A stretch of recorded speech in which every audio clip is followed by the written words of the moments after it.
Hello मेरे YouTube family, कैसे हैं आप लोग। आशा करते हैं हमारे सभी साथी बहुत अच्छे होंगे, अपनी पढ़ाई भी बहुत अच्छी सब लोग कर रहे होंगे। आज की जो वीडियो है आप लोग के लिए बहुत ही स्पेशल होगा, तो सभी साथी से निवेदन है सभी साथी वीडियो को फुल वॉच करेंगे, कोई भी साथी वीडियो को स्किप नहीं करेगा।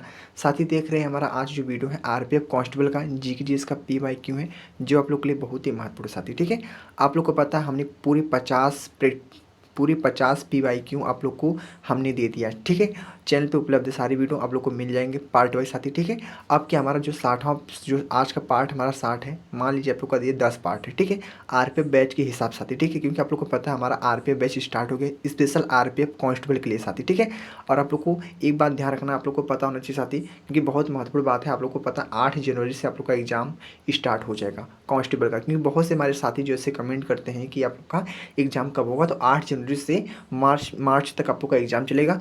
फरवरी में आप लोग का एग्जाम कोई भी एग्जाम नहीं होगा साथी, ये बात ध्यान रखना। ठीक है, फरवरी में आप लोग कोई भी एग्जाम नहीं होगा, जनवरी में होगा जो एग्जाम, और बाकी जो मार्च में होगा साथी। ठीक है, इतने पॉइंटों को याद कर लेना आप लोग। ठीक है, बाकी चलते हैं प्रश्नों को पढ़ते हैं। ये प्रश्न आप लोग के लिए बहुत ही महत्वपूर्ण है, आप लोग प्रश्न को पढ़ेंगे ध्यान से ना, आप लोग खुद समझ जाएंगे आप लोग के लिए कितना स्पेशल क्लास होगी साथी। ठीक है, तो पढ़ते हैं आज का हमारा जो PYQ है आप लोग के लिए कितना महत्वपूर्ण होगा साथी। आप लोग को पहले बताए थे हम लोग PYQ को और PYQ और मॉक टेस्ट को हल करने से क्या होता है साथी। PYQ को अगर हल करेंगे आप लोग को पहले सब कुछ आइडिया हो जाएगा, कहाँ से प्रश्न पूछे जाते हैं, किस टॉपिक से प्रश्न पूछे जाते हैं, सब कुछ पहले से आप लोग को कंफर्म पता चल जाएगा। तो आप लोग बताइए सिलेक्शन कैसे नहीं हो सकता, आप लोग कैसे क्वालिफाई नहीं कर सकते एग्जाम।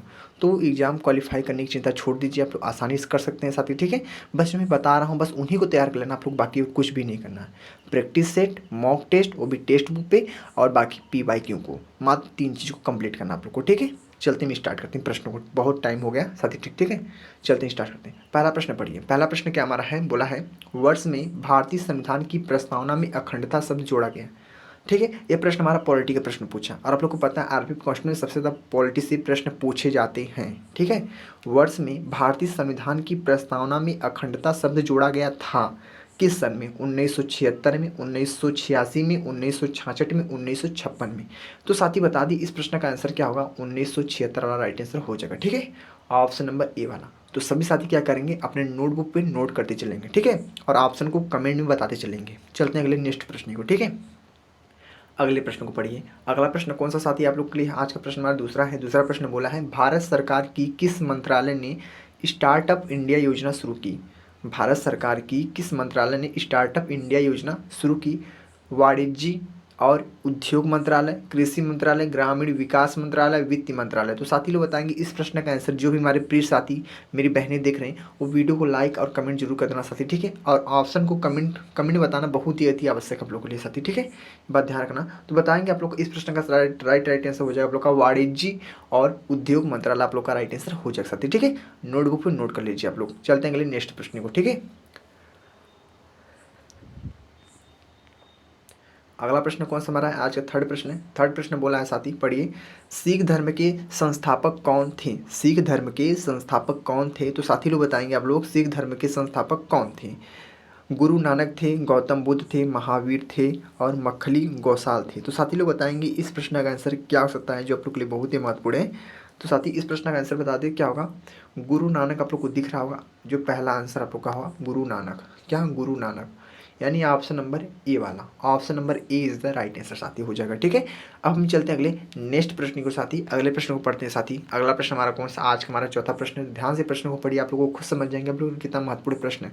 और आप लोग चौथे प्रश्न तक पहुंच चुके हैं, आप लोग को दिमाग में घुस गया होगा, नहीं प्रश्न आप लोग के लिए इंपॉर्टेंट है साथी। ठीक है, इसलिए बोलता पहले प्रश्नों को 4-5 प्रश्नों को कीजिए, आप लोगों को खुद समझ जाएंगे आप लोग कितना महत्वपूर्ण आप लोग क्लास होने वाली साथी। ठीक है, तो प्रश्न चौथा है, निम्नलिखित में से किस खेल में खेलने के लिए गेंद की आवश्यकता होती है। हमारा खेलकूद से प्रश्न पूछा साथी। ठीक है, ध्यान रखना। खेलकूद पॉलिटी हिस्ट्री से प्रश्न आप लोग के अधिकतर पूछे जाते हैं साथी। ठीक है, मात्र 3 पॉइंट से ज़्यादा प्रश्न पूछे जाते हैं। तो निम्नलिखित में से किस खेल में खेलने के लिए गेंद की आवश्यकता होती है। वॉलीबॉल, ऊंची कूद, कराटे, खो खो। तो बताएंगे आप लोग इस प्रश्न का आंसर क्या होगा साथी, बता दें तो वॉलीबॉल आप लोग का राइट आंसर हो जाएगा। क्या होगा, वॉलीबॉल आप लोग का राइट आंसर हो जाएगा। तो बहुत अच्छा प्रश्न आप लोग के लिए साथी, वॉलीबॉल। ठीक है, ऑप्शन नंबर ए वाला। अब हम चलते हैं मेरे प्रिय साथी अगले नेक्स्ट प्रश्न की ओर साथी। ठीक है, अगले प्रश्न को पढ़ते हैं। अगला प्रश्न कौन सा हमारा, आज का 5th प्रश्न है, यानी 5वां प्रश्न। 5वां प्रश्न क्या बोला है, निम्नलिखित में से कौन सा टेनिस की ग्रैंड स्लैम टूर्नामेंट के अंतर्गत नहीं आता है। ठीक है। निम्नलिखित में से कौन सा टेनिस की ग्रैंड स्लैम टूर्नामेंट के अंतर्गत नहीं आता है? तो साथी लोग बताएंगे आप लोग इस प्रश्न का आंसर क्या हो सकता है? कोरियन ओपन है, फ्रेंच ओपन है, विंबलडन ओपन है, यूएस ओपन है। तो बताएंगे आप लोग इस प्रश्न का आंसर क्या हो सकता है मेरे भाई, बताइए आप लोग। तो इस प्रश्न का जो हमारा स्पेशल राइट आंसर हो जाएगा, मैं यहाँ पे लिख देता हूँ, क्या होगा? Korean open. क्या होगा? कोरियन ओपन आप लोग का राइट आंसर हो जाएगा, यानी option number A is the right answer. ठीक है मित्र लोग, अब हम चलते हैं अगले नेक्स्ट प्रश्न की ओर साथी। ठीक है, तो क्लियर हो चुके हैं सभी साथी अच्छे से। तो अगले प्रश्न को पढ़िए। अगला प्रश्न कौन सा हमारा आज का प्रश्न नंबर, आज का हमारा 6 है। 6 प्रश्न का साथी आज का छठा प्रश्न क्या बोला है, ध्यान से पढ़िए आप लोग। निम्नलिखित में से कौन सी मिट्टी कश्मीर की घाटी के सरोवर में जमा होने वाली मिट्टी है? क्या प्रश्न है? निम्नलिखित में से कौन सी मिट्टी है जो कश्मीर की घाटी के सरोवर में जमा होने वाली मिट्टी है?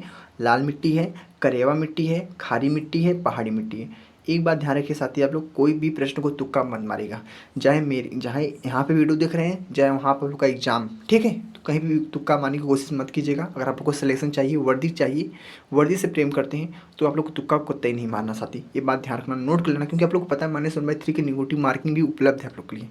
ठीक है, ध्यान रखना। तो बता दें साथी, इस प्रश्न का राइट आंसर क्या होगा? करेवा मिट्टी आप लोग का राइट आंसर हो जाएगा। क्या? करेवा मिट्टी आप लोग का राइट आंसर हो जाएगा, करेवा मिट्टी, यानी ऑप्शन नंबर बी वाला। ठीक है, तो क्लियर हो चुके हैं आप लोग अच्छे से। अब हम चलते हैं अगले स्टेप बाय अगले नेक्स्ट प्रश्न को साथी। ठीक है, अगले प्रश्न को पढ़िए मेरे भाई। अगला प्रश्न कौन सा हमारा आज का प्रश्न नंबर 7 है। ठीक है, 7 प्रश्न बोला है, निम्नलिखित में से कौन सी नदी महानदी की सहायता नदी नहीं है? निम्नलिखित में से कौन सी नदी महानदी की सहायता नदी नहीं है? तो साथी लोग बताएंगे आप लोग इस प्रश्न का हमारा स्पेशल राइट आंसर क्या हो सकता है? क्या हो सकता है इस प्रश्न का आंसर? शिवनाथ है, मुंशी है, मांड है, ईब है। तो बताएंगे आप लोग इस प्रश्न का साथी हमारा राइट आंसर हो जाएगा मूसी हो जाएगा। क्या होगा? मूसी, यानी आपका answer number B is the right answer. ठीक है मित्र लोग, क्लियर हो चुके हैं आप लोग अच्छे से। अब हम चलते हैं स्टेप अगले नेक्स्ट प्रश्न को। अगले प्रश्न को पढ़िए आप लोग। अगला प्रश्न कौन सा हमारा आज का प्रश्न नंबर 8 है। तो 8वें प्रश्न नंबर पढ़ते हैं। 8वां प्रश्न नंबर क्या बोला है, ध्यान से पढ़िए और उत्तर देने का प्रयास कीजिए आप लोग साथी। ठीक है, क्योंकि एक एक कमेंट से ना मुझे बहुत हौसला मिलती है साथी, वीडियो बनाने के लिए और उतावला हो जाता हूँ साथी। ठीक है, आप लोग अपनी फीलिंग बता देता हूँ साथी। ठीक है, ये बात ध्यान रखना। तो बोला है आज का 8वां प्रश्न, खुदाई खुदाई खिदाम खुदाई खिदम तागार के संस्थापक कौन थे? खुदाई खिदम तगार के संस्थापक कौन थे? गुलाम अहमद मिर्ज़ा खान थे, अब्दुल गफ्फार खान थे, शौकत अली थे, M.A. जिन्ना थे। तो बताने का प्रयास कीजिए आप लोग इस प्रश्न का आंसर क्या होगा साथी। बता दें साथी, इस प्रश्न का आंसर क्या होगा? अब्दुल गफ्फार अब्दुल गफ्फार अब्दुल गफ्फार खान आप लोग का साथी हमारा राइट आंसर हो जाएगा। ऑप्शन नंबर बी आप लोग का राइट आंसर हो जाएगा साथी लोग। खुदाई क्या है? खुदाई खिदम तगार के संस्थापक कौन थे? तब लोग अब्दुल गफ्फार खान आप लोग का राइट आंसर हो जाएगा मित्र लोग। ठीक है, अब हम चलते हैं अगले स्टेप बाय अगले नेक्स्ट प्रश्न को साथी। ठीक है, अगले प्रश्न को पढ़िए मेरे भाई। अगला प्रश्न कौन सा आज का हमारा 9वां प्रश्न बोला है हमारा, नीलगिरी के पेड़ की प्रजातियां का मूल स्थान निम्नलिखित में से किस महाद्वीप में है? नीलगिरी के पेड़ की प्रजातियां का मूल स्थान निम्नलिखित में से किस महाद्वीप में है? यूरोप में, ऑस्ट्रेलिया में, अंटार्कटिका में, उत्तरी अमेरिका में। तो साथी लोग बताएंगे इस प्रश्न का हमारा स्पेशल राइट आंसर क्या हो सकता है? जिस भी साथी को पता हुआ साथी कमेंट जरूर करेंगे साथी। ठीक है, और जो हमारी बहनें देख रहे हैं ना, बहनें जरूर कमेंट करेंगे साथी। ठीक है, तो साथी बता दें नीलगिरी के पेड़ की प्रजातियां का मूल स्थान निम्नलिखित में से किस महाद्वीप में स्थित है? किस महाद्वीप में है? तो यूरोप में, ऑस्ट्रेलिया में, अंटार्कटिका में, उत्तरी अमेरिका में। साथी बता दें इस प्रश्न का आंसर क्या होगा? क्या होगा इस प्रश्न का? ऑस्ट्रेलिया आप लोग का राइट आंसर हो जाएगा। क्या होगा? Australia is the right answer. क्या है मित्र लोग? ऑस्ट्रेलिया, यानी option number B is the right answer. ठीक है, option number B is the correct answer. अब हम चलते हैं मित्र लोग अगले स्टेप अगले नेक्स्ट प्रश्न को। अगले प्रश्न को पढ़ते हैं। आज का हमारा 10वां प्रश्न साथी लोग। 10वां प्रश्न क्या है, ध्यान से पढ़िए। बोला है निम्नलिखित में से उत्तर पूर्वी मिस्र से स्वेज के भूजल मरुमध्य में उत्तर से दक्षिण की ओर बहने वाला कृत्रिम जल मार्ग कौन सा है? क्या 10वां प्रश्न है, निम्नलिखित में से उत्तर पूर्वी मिस्र में स्वेज के भूजल मरुमध्य में उत्तर से दक्षिण की ओर बहने वाला कृत्रिम जल मार्ग कौन सा है? लाल स्लेज है, स्वेज नहर है, रोहताज नहर है, काली नहर है। तो साथी लोग बताइए इस प्रश्न का हमारा स्पेशल राइट आंसर क्या हो सकता है? तो मित्र लोग बताएंगे आप लोग इस प्रश्न का आंसर क्या होगा? हमारा हो जाएगा स्वेज नहर हो जाएगा। क्या होगा? स्वेज नहर आप लोग का राइट आंसर हो जाएगा मित्र लोग। क्या होगा? स्वेज नहर, यानी option number B is the right answer. साथी क्लियर हो चुके हैं आप लोग अच्छे से। अब हम चलते हैं स्टेप अगले नेक्स्ट प्रश्न की मेरे भाई, ठीक है। अगले नेक्स्ट प्रश्न को पढ़ते हैं। आज का प्रश्न हमारा 11th है। तो 11th प्रश्न क्या बोला, ध्यानपूर्वक से पढ़ने का प्रयास कीजिए और उत्तर देने का प्रयास कीजिए आप लोग, ठीक है, क्योंकि प्रश्न आप लोग के लिए बहुत ही महत्वपूर्ण है। तो प्रश्न क्या आज का हमारा 11 प्रश्न बोला है, निम्नलिखित में से कौन पारंपरिक ऊर्जा का एक उदाहरण है। तो निम्नलिखित में से कौन पारंपरिक ऊर्जा का एक उदाहरण है साथी। तो प्राकृतिक गैस है, ज्वार है, सौर है, क्या है, भूतापी है। क्या है, भूतापी है। तो प्राकृतिक गैस, ज्वार, सौर, भूतापी। तो साथी लोग बताएंगे निम्नलिखित में से कौन कौन पारंपरिक ऊर्जा का एक उदाहरण है। तो इस प्रश्न का आंसर क्या होगा साथी बता देना। तो इस प्रश्न का आंसर क्या होगा, मैं यहाँ पे लिख देता हूँ, आप लोगों को कोई भी प्रॉब्लम नहीं होगा साथी, ठीक है। मैं कुल लिख के पढ़ा रहा हूँ आप लोग को, ठीक है। क्या होगा, प्राकृतिक गैस आप लोग का राइट आंसर हो जाएगा। क्या होगा, प्राकृतिक गैस, यानी option number A is the right answer साथी, ठीक है। करेक्ट आंसर आप लोग का हो जाएगा प्राकृतिक गैस। अब हम चलते हैं स्टेप अगले नेक्स्ट प्रश्न के साथ, ठीक है। आप लोग को समझ में आ रहा है साथी, ठीक है। आप लोग कमेंट जरूर कीजिए आप लोग को समझ में आ रहा है या नहीं आ रहा है। और जो साथी हमारे चैनल पर नए हैं, चैनल सब्सक्राइब नहीं किया अभी तक, और चैनल सब्सक्राइब जरूर कर लिया और बेल आइकन को प्रेस कर देना, क्योंकि जब भी मैं वीडियो डालूंगा आप लोग को पहले नोटिफिकेशन पहुंच जाएगा आप लोग पास, ठीक है मित्र लोग। क्लियर हो चुके आप लोग अच्छे से। अब हम चलते हैं स्टेप अगले नेक्स्ट प्रश्न के साथ, ठीक है। अगले प्रश्न को पढ़िए। आज हमारा 12th प्रश्न यानी 12 प्रश्न बोला है, निम्नलिखित में से कौन स्वतंत्र भारत के पहले मंत्रिमंडल में श्रम मंत्री थे। क्या बोला है, निम्नलिखित में से कौन कौन स्वतंत्र भारत के पहले मंत्रिमंडल में श्रम मंत्री थे साथी। तो क्या है, जगजीवन राम है, आसफ अली है, लियाकत अली खान है, जान मथाई है। तो साथी लोग बताने का प्रयास कीजिए इस प्रश्न का आंसर स्पेशल क्या होगा, राइट आंसर बताइए। तो राइट आंसर बता दे साथियों, इस प्रश्न का हो जाएगा क्या, जगजीवन क्या होगा, जगजीवन राम। क्या होगा, जगजीवन राम हो जाएगा साथी। तो कितने प्रिय भाइयों का आंसर सही था, जगजीवन राम, ठीक है। तो क्लियर हो चुके हैं आप लोग अच्छे से मित्र लोग। अब हम चलते हैं स्टेप अगले नेक्स्ट प्रश्न को, ठीक है। तो हम अगले प्रश्न को पढ़ते हैं मित्र लोग। आज का प्रश्न नंबर कौन सा हमारा 13 प्रश्न नंबर, यानी आप लोग का 13वां प्रश्न नंबर है, ठीक है। 13वें प्रश्न नंबर का प्रयास कीजिए आप लोग उत्तर देने का। बोला है, निम्नलिखित में से कौन सा देश हमारा जो पश्चिम एशिया का सबसे छोटा देश है। निम्नलिखित में से कौन सा देश पश्चिम एशिया का सबसे छोटा देश है। बहरीन है, कतर है, कुवैत है, यूएई, ठीक है, यूएई। तो बताएंगे आप लोग इस प्रश्न का आंसर क्या हो सकता है साथी। बहुत ही महत्वपूर्ण आप लोग का प्रश्न है, बता दें साथियों क्या होगा, बहरीन हो जाएगा। क्या होगा, बहरीन आप लोग का राइट आंसर हो जाएगा, यानी option number A is the right answer. तो निम्नलिखित में से कौन सा देश पश्चिम एशिया का सबसे छोटा देश है। तो बहरीन आप लोग का हमारा जवाब हो जाएगा साथी, हमारा पहला answer is the right answer हो जाएगा मित्र लोग। अब हम चलते हैं स्टेप अगले नेक्स्ट प्रश्न को, अगले प्रश्न को पढ़ने का प्रयास करते हैं। अगला प्रश्न कौन सा हमारा आज का हमारा 14 प्रश्न है। 14 प्रश्न का देने का प्रयास के उत्तर क्या हमारा साथी प्रश्न में बोला है हमारा, प्रथम विश्व युद्ध किस वर्ष हुआ था। प्रथम विश्व युद्ध किस वर्ष हुआ था साथी। यह प्रश्न आप लोग के लिए बहुत ही महत्वपूर्ण, क्योंकि पॉलिटी का प्रश्न और हिस्ट्री का प्रश्न है साथी, और युद्ध से प्रश्न है, क्योंकि युद्ध से जितने प्रश्न पूछते हैं वो रिपीट बहुत ज़्यादा होते साथी, अधिकतर बार रिपीट ही होते साथी, ठीक है। मैंने बताया था जो उस पार्ट में बताया था, हम लोग का 59 पार्ट जो था साथी, उसमें टीपू सुल्तान के बारे में बताया था, ठीक है। तो इसमें पूछा प्रथम विश्व युद्ध किस वर्ष हुआ था। 1914 में, 1927 में, 1905 में, 1935 में। तो साथी उत्तर देने का प्रयास कीजिए। इस प्रश्न का आंसर क्या होगा, 1914 वाला आप लोग का राइट आंसर हो जाएगा। क्या होगा, 1914 इज द राइट आंसर। तो बहुत अच्छे से आप लोग क्लियर भी हो चुके हैं, ठीक है। हमने 14 प्रश्न को बहुत अच्छे से बता दिया आप लोग को डीपली। अब हम चलते हैं इसी प्रकार अगले नेक्स्ट प्रश्न के साथ, ठीक है। अगले प्रश्न को पढ़िए मेरे भाई। अगला प्रश्न कौन सा हमारा है, आज का प्रश्न नंबर हमारा है 15 प्रश्न नंबर क्या बोला है, निम्नलिखित में से किस द्वीप में एक सक्रिय ज्वालामुखी है। प्रश्न क्या है, निम्नलिखित में से किस द्वीप में एक सक्रिय ज्वालामुखी है। तो बैरन द्वीप है, रियूनियन द्वीप है, नारकोंडम द्वीप है, कार निकोबार है।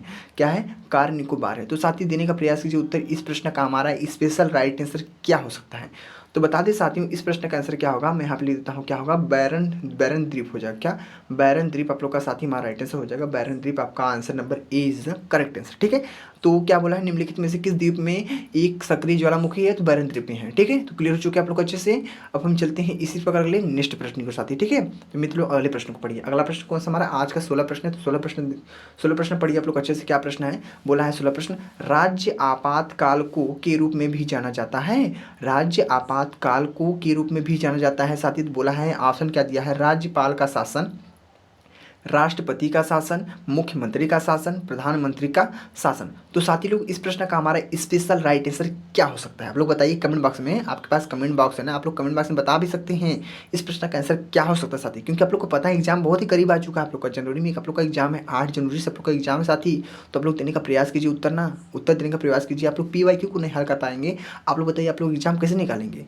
इसलिए बोलता हूँ पी वाई क्यू जितना हो सके उतना रट लीजिए, आप लोग हल कर लीजिए आप लोग, ठीक है। अभी तक वीडियो नहीं देखे जो हमारे पी वाई की जो पहले की वीडियो आप लोग जरूर से जरूर देख ले सकते, ठीक है, कि आप लोग के लिए बहुत ही स्पेशल क्लास होगी, ठीक है। ऐसे कोई पी वाई क्यू नहीं रटवा पाएगा साथी। अभी आपके पास बुक रहेगा ना तो पी वाई को रट नहीं पाएंगे, पूरे पी वाई क्यू रट नहीं पाएंगे साथी। और मैं डेली वीडियो डालता हूँ, आप लोग डेली कवर कीजिए, डेली देखिए साथी, आप लोग पी वाई को अच्छे से खत्म कर देंगे। मात्र 30 दिन में आप लोग पूरा पी वाई को खत्म करा दूंगा, बात ध्यान रखना। तो साथी बता दी इस प्रश्न का राइट आंसर जो है क्या आप लोग का राष्ट्रपति का शासन, राष्ट्रपति का शासन आप लोग का साथी हमारा राइट आंसर हो जाएगा। ऑप्शन नंबर क्या होगा, option number B is the right answer, option number B is the correct answer. अब हम चलते हैं अगले स्टेप अगले नेक्स्ट प्रश्न के साथी।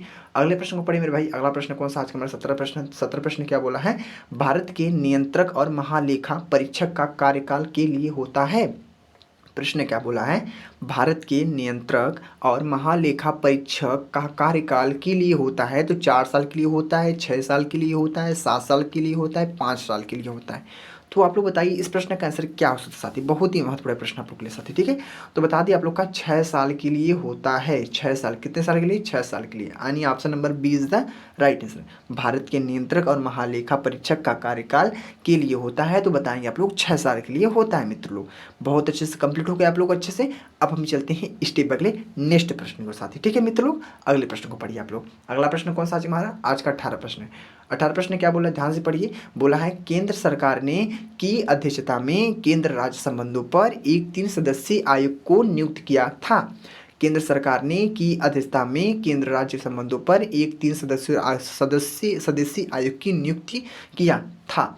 तो S Raghavan, RS Sarkaria, JS Verma, KM Birla. तो आप लोग बताइए इस प्रश्न का हमारा स्पेशल राइट आंसर क्या हो सकता है। बहुत ही इंटरेस्टिंग प्रश्न साथी आप लोग की स्क्रीन पे आ चुका है।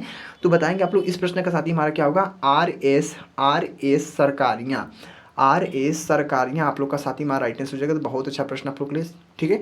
तो आप लोग नोट कर लेना यह प्रश्न क्या हमारा RS सरकारियाँ। केंद्र सरकार ने की अध्यक्षता में केंद्र राज्य संबंधों पर एक 3 सदस्यीय आयोग को नियुक्त किया था। तो RS सरकारियाँ राइट आंसर। अब हम चलते हैं इसी प्रकार अगले नेक्स्ट प्रश्न को देखते हैं साथी, ठीक है मेरे भाई। अगले प्रश्न को पढ़िए। आज का प्रश्न नंबर कौन सा हमारा है, आज का प्रश्न नंबर हमारा 19 है। तो 19 प्रश्न क्या बोला है, निम्नलिखित में से कौन सी महत्वपूर्ण विविधता हिमालयी आर्द्र वन में पाई जाती है। क्या बोला है, निम्नलिखित में से कौन सी महत्वपूर्ण विविधता हिमालयी आर्द्र वन में पाई जाती है। तो बताने का प्रयास कीजिए इस प्रश्न का आंसर। सागौन है, बलूत है, महोगनी है, खैर है। क्या है, सागौन है, बलूत है, महोगनी है, खैर है। तो साथी लोग बता दी इस प्रश्न का जो हमारा राइट आंसर हो जाएगा, मैं यहाँ पे लिख देता हूँ क्या होगा, बलूत आप लोग का राइट आंसर हो जाएगा। क्या होगा, बलूत, यानी option number B is the right answer. निम्नलिखित में से कौन सी महत्वपूर्ण विविधता हिमालयी आर्द्र वन पाई जाती है। तो बलूत पाई जाती है साथी। ऑप्शन नंबर बी को मारेंगे टिक, आप लोग का राइट आंसर हो जाएगा साथी, ठीक है। तो चलते हैं अगले नेक्स्ट प्रश्न के साथी, जो आज हमारा अंतिम प्रश्न साथी, ठीक है। अंतिम प्रश्न को करने के बाद आपको बताना है कमेंट बॉक्स में आप लोग पूरी 20 प्रश्न में से कितने प्रश्न राइट है, कितने प्रश्न गलत है साथियों, और आप लोग को वीडियो कैसा लगा आप लोग जरूर से जरूर कमेंट करना। जितने भी प्रिय साथी जो हमारे बहनें देख रहे हैं, ठीक है, वो सभी लोग कमेंट करेंगे साथी, ठीक है। जो मेरे भैया भी देख रहे हैं वो वीडियो कमेंट जरूर करेंगे साथी, ठीक है। जो भी वीडियो को देख रहे हैं वो कमेंट जरूर करेंगे, ठीक है। तो आज का हमारा 20वां प्रश्न साथी, 20वां प्रश्न बोला है, आज का अंतिम प्रश्न बोला है, ध्वनि के परावर्तन के कारण ध्वनि की पुनरावृत्ति को क्या कहा जाता है। ध्वनि के परावर्तन के कारण ध्वनि की पुनरावृत्ति को क्या कहा जाता है। ध्वनि पुनरावर्तन क्या, ध्वनि पुनरावर्तन, प्रतिध्वनि, ध्वनि का अपवर्तन, ध्वनि का परावर्तन होगा, ठीक है। ध्वनि का परावर्तन अगला, ठीक है। तो 4 ऑप्शन हम लोग के पास है, ध्वनि पुनरावर्तन, प्रतिध्वनि, ध्वनि का अपवर्तन, ध्वनि का परावर्तन। तो साथी बता दी इस प्रश्न का आंसर हो जाएगा मित्र लोग। बहुत अच्छा प्रश्न आप लोग के लिए हमारा है। तो इस प्रश्न का आंसर क्या होगा साथी बता दें, यहाँ पे लिख दे रहे हैं आप लोग को, कोई भी प्रॉब्लम ना हो, कोई भी डाउट ना हो, ध्वनि प्रतिध्वनि आप लोग का हमारा राइट आंसर हो जाएगा, यानी ऑप्शन नंबर क्या होगा, option number B is the correct answer. साथी लोग क्लियर हो चुके हैं आप लोग, अच्छे से देख लिया हमने पूरी 20 प्रश्नों को बहुत अच्छे से कंप्लीटली आपको बता दी साथी, ठीक है। और कोई भी डाउट नहीं होना चाहिए मित्र लोग, ठीक है। तो आप लोग कमेंट कीजिए आप लोग को वीडियो कैसा लगा, कैसा नहीं लगा साथी, ठीक है। आप लोग को वीडियो अच्छा लगा हो तो लाइक कर देना, कमेंट कर देना एक प्यारा सा, अपने सभी साथियों को शेयर भी कर देना वीडियो को, और चैनल को सब्सक्राइब नहीं किया तो चैनल को सब्सक्राइब भी कर देना, और जो बेल आइकन की प्रेस कर देना कि सबसे पहले नोटिफिकेशन आपके पास पहुंचेगी साथी, ठीक है। और आप लोग को एक नोटिस के बाद बता दें साथी ना, आप लोग मैंने बताया शुरू में बताया था आप लोग को कि 8 जनवरी से आप लोग का एग्जाम था, क्योंकि बहुत से साथी जो हमारे कमेंट करते हैं कि सर एग्जाम कब होगा RBF कांस्टेबल का, क्योंकि RBF SI का एग्जाम चल रहा है फिलहाल में, और RBF कांस्टेबल का एग्जाम कब होगा साथी बता दें। अब 8 जनवरी से आप लोग टेंशन दूर हो जाइए, 8 जनवरी से आप लोग का एग्जाम 8 जनवरी को एग्ज़ाम चालू हो जाएगा आप लोग का, ठीक है, आरपीएफ कांस्टेबल का। और फरवरी में क्या होगा, फरवरी में कोई भी एग्ज़ाम नहीं है आप लोग का, डायरेक्ट मार्च में क्या है, डायरेक्ट हमारा मार्च में आप लोग का एग्जाम है साथी, ठीक है। 8 जनवरी से एग्जाम चालू होगा, फरवरी में कोई एग्जाम नहीं, और मार्च में साथी आप लोग का क्या होगा, एग्जाम हमारा खत्म होगा साथी, ठीक है। यानी 8 जनवरी से पूरे मार्च तक आप लोग का एग्जाम ही एग्जाम चलेगा साथी, ठीक है। ये बात ध्यान रखना, 20 फरवरी के महीने को गायब कर दिया साथी, ठीक है। तो बस इतने पॉइंटों को आप लोग अच्छे से रट लेना है, अच्छे से तैयार कर लेना साथी, ठीक है। मैं जितने पॉइंट को बताऊँ, बात आप लोग को मैं बताया था ना जीके, जिसमें आपकी बार आप लोग का स्कोर नहीं भाई एकदम अच्छा स्कोर उठे, क्योंकि पूरे 50 प्रश्न पूछे जाते हैं, पूरे 50 में से मात्र आपको 40 प्रश्नों को सही करना है मित्रों, बाकी और कुछ भी नहीं करना। अब की बार आप लोग सलेक्शन लिया के दिखाएंगे साथी, ठीक है। तो बस आप लोग मेहनत कीजिए, अच्छे तैयारी करते साथी, ठीक है। और वीडियो आप लोगों को कैसा लगा आप लोग कमेंट जरूर करना मित्रों, ठीक है। मिलते हैं अगले नेक्स्ट वीडियो में, अगले नेक्स्ट पार्ट के साथ, ठीक है। यही वीडियो को एंड करते हैं। जय हिंद, जय भारत, वंदे मातरम साथी, ठीक है।